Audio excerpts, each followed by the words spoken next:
Assalamu Alaikum. Walaikum Assalam, Baba. I was waiting for you. What were you doing, my son? I was just doing my homework, Baba. And have finished it yet? Almost, Baba. Just one more line to write. All right. Finish your homework and inshallah I will tell you the story of another prophet tonight. Story of another prophet? Thank you so much, Baba. Just give me a minute and I'll finish writing this quickly. I have finished my homework, Baba. Can you please tell me the story now? MashaAllah, that was quick. So excited, huh? All right, tonight I am going to tell you the story of Prophet Nuh alayhi salam. Who was he, Baba? I'll tell you, my son. Now listen carefully. Bismillah.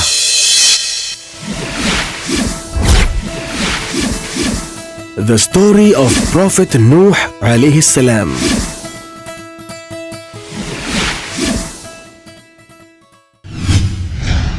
Allah subhanahu wa ta'ala sent Prophet Nuh alayhi salam to earth 1,000 years after sending Prophet Adham alayhi salam. The population on earth had increased many folds by now. And by this time, the evil shaitan had played his dirty tricks with mankind, and people had started worshipping idols. It was during this time that Allah sent another prophet to earth, Prophet Nuh alayhi salam, to guide the people back. But it wasn't going to be an easy job for the prophet. Fear Allah and do what Allah says, shouted the prophet to everyone. But the people didn't want to listen. They shook their heads and continued worshipping the idols. The prophet was an excellent speaker, and he was very patient too.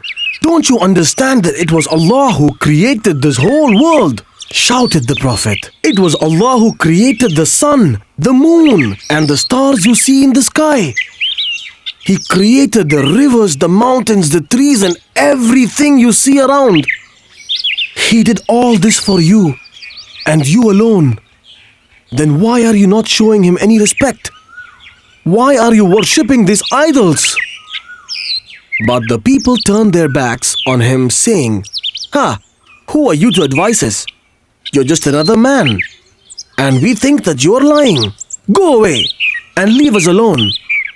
But there were good Muslims on earth too. Most of them were weak and poor. They listened to the words of the Prophet and realized that they were committing a sin by worshipping the idols. Now, there were two different groups of people on earth.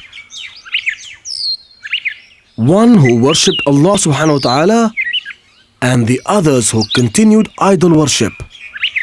Nuh alayhi salam continued preaching to the people for many years.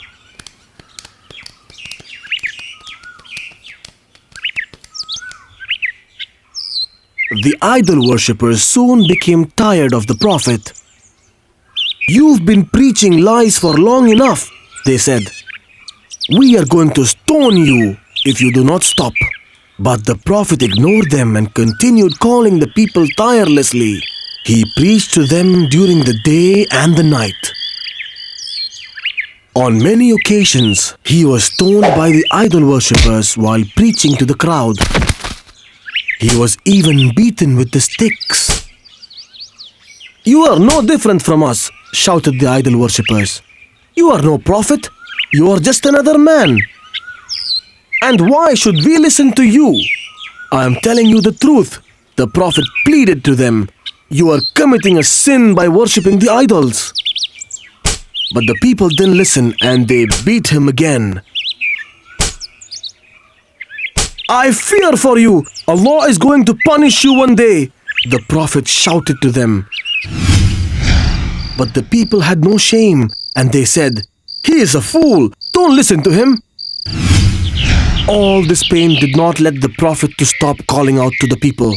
He continued preaching to them for 950 years. The disbelievers kept making fun of the Prophet, and by now, They had taken things too far. Nuh alayhi salam was disappointed by now, whereas the number of disbelievers kept growing and growing. One night, when the Prophet was offering his prayers, Allah spoke to him. "Don't be sad, Nuh," God said to the Prophet. "You have done what you were asked to. I am going to punish all the people on earth for their wrongdoings. Everyone on earth is going to die, except the Muslims and the animals," said Allah subhanahu wa ta'ala. As the first step, God then asked the Prophet to plant many trees. Nuh alayhi salam didn't understand the reason behind this, but he listened to Allah and started planting trees as he was told. He also asked the good Muslims who listened to him to do the same. They did this for more than 100 years. After many years, Allah spoke to the Prophet again. This time, He asked the Prophet to start building a ship. It has to be a huge ship that can accommodate a pair of every animal on this earth, said Allah. The Prophet was confused. He didn't know how to build a ship, and no one had ever made a ship before. In spite of this, the Prophet started making the ship with the help of the Malaks.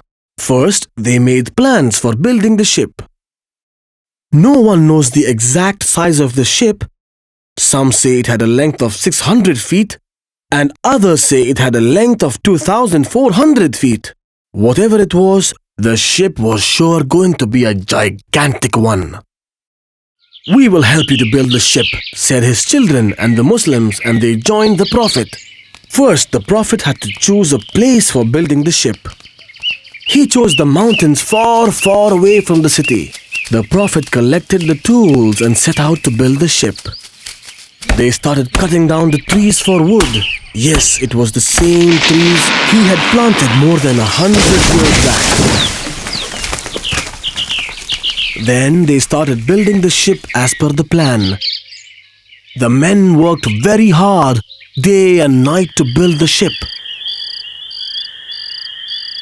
When the disbelievers saw the Prophet building a ship on the top of a mountain, they started making fun of him.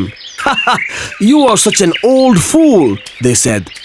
"Why would you possibly need a ship so huge?" The others said, "And how are you going to take it to the sea?" "You would come to know very soon," replied the Prophet. The people didn't know why the Prophet was building the ship, and they thought the Prophet had lost his mind. The Prophet and his men kept working hard. After many months, the ship was finally ready. They then thanked Allah for helping them to finish the ship. The time for the flood was nearing day by day. One night, Allah told the Prophet that he will start flooding the earth the day when the Prophet sees water coming out of the stove in his house. You see, this huge ship built by the Prophet had 3 different sections. What were the different sections for, Baba? They were for 3 different types of animals, Amir. The first one was for birds. The second part of the structure was for humans. And the third part was for the animals. MashaAllah. That was brilliant. Yes, my son. And while the day of the flood got nearer, animals and the birds started arriving one by one. They were arriving in pairs, one male and a female. There were elephants, giraffes, lions, rabbits, parrots, and soon the ship was filled with all the variety of animals and birds from the earth. And one day, like God had told the Prophet, water suddenly started coming out of his stove in his kitchen.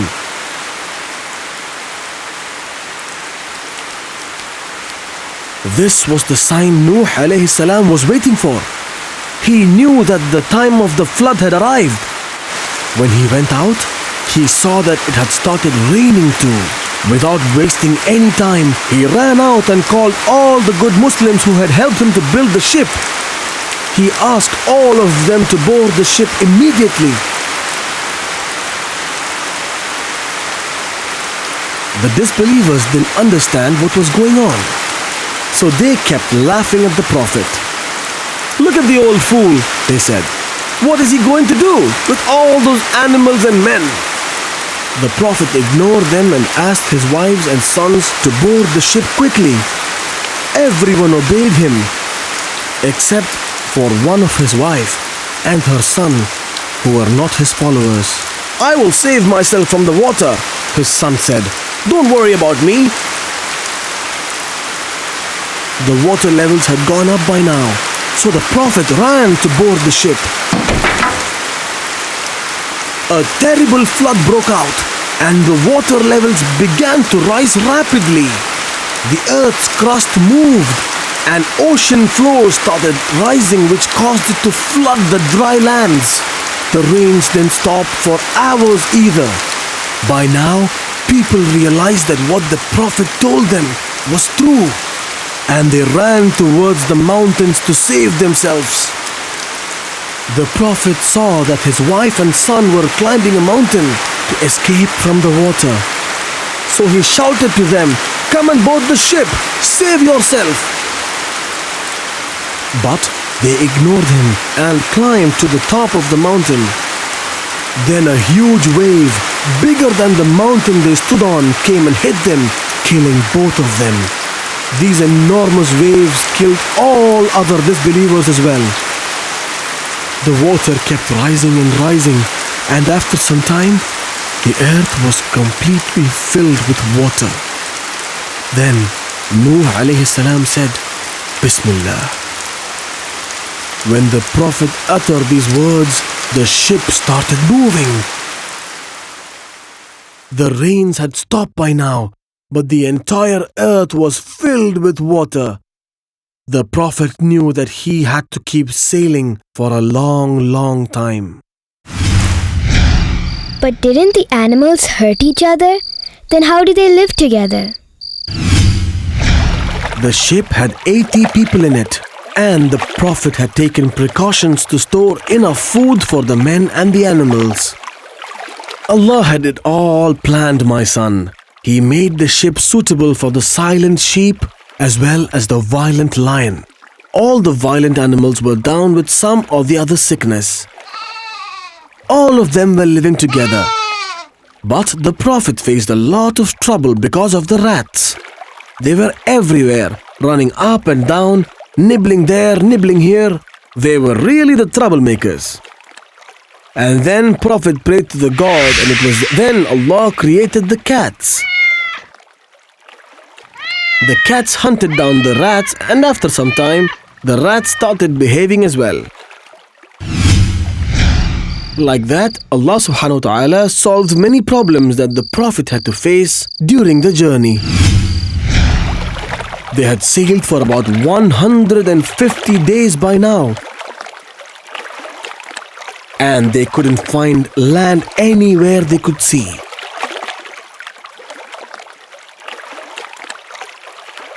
The Prophet and the men waited and waited for many days.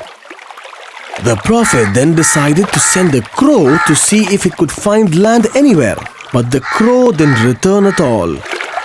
Then the Prophet sent a dove in search of land.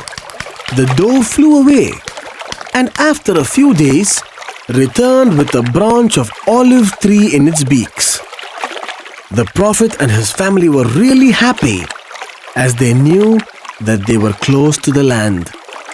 The ship sailed further for some time, and finally reached on the top of the Judi mountain. The Prophet said, "Bismillah," and the ship stopped moving. After traveling for more than 150 days, their journey had finally come to an end. The Prophet released all the animals, birds and insects first into the land. They went out and populated the earth back again.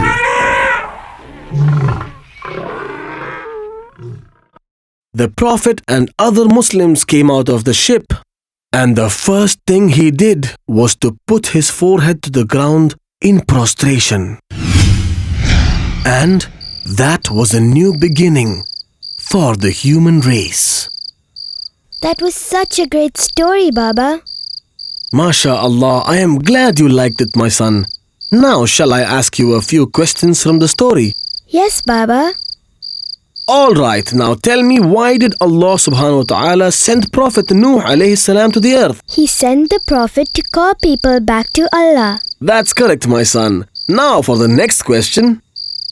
Why did the people not listen to the words of the Prophet? The people on earth thought that the Prophet were lying to them. They thought the Prophet was just another man. Very good, Amr. Can you tell me who boarded the ship along with the Prophet's family? I know the answer.